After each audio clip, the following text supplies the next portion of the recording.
এই যে ম্যাচটা স্টার্ট দেওয়ার সাথে সাথে কোথা থেকে চলে আসলো। এই যে আবার রাগের ইমোজি দিতেছে, কেমনটা লাগে।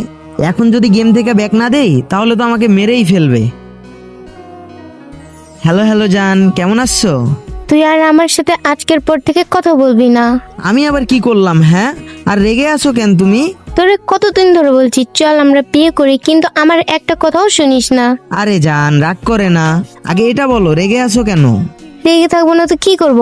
আজকেও বাসায় ছেলের পক্ষের লোক আসছিল, আমাকে দেখে পছন্দ করে ফেলেছে, কিন্তু আমি রাজি হইনি। ঠিক কাজই করছো তুমি। তুমি বিয়া করলে তো শুধু আমাকেই করবা, অন্য কাউকে কেন বিয়া করতে চাইবা বলো তো? কিন্তু এভাবে আর কতদিন? আর আমি পারতেছি না, তুমি তোমার লাইফে কিছু করতেছো না, আর আমিও আমার ফ্যামিলিকে বুঝাইতে পারছি না।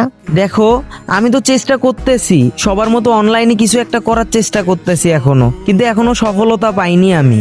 লাগবে না তোমার ভিডিও বানানো, সবার হাজার হাজার ফ্যান ফলোয়ার আছে, বাট হাজার হাজার ফ্যান ফলোয়ার তোমার তো নাই।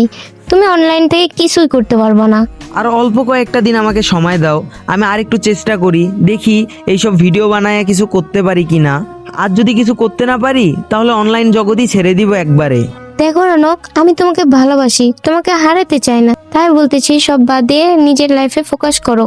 অন্তত এমন কিছু করো যাতে আমার ফ্যামিলিকে বুঝিয়ে বলতে পারি আমি। ওকে ঠিক আছে, তাহলে খুব শীঘ্রই ভিডিও বানানো ছেড়ে দিব, আর ভিডিও বানিয়ে সময় নষ্ট করব না। এবার তুমি খুশি? অনেক খুশি আমি।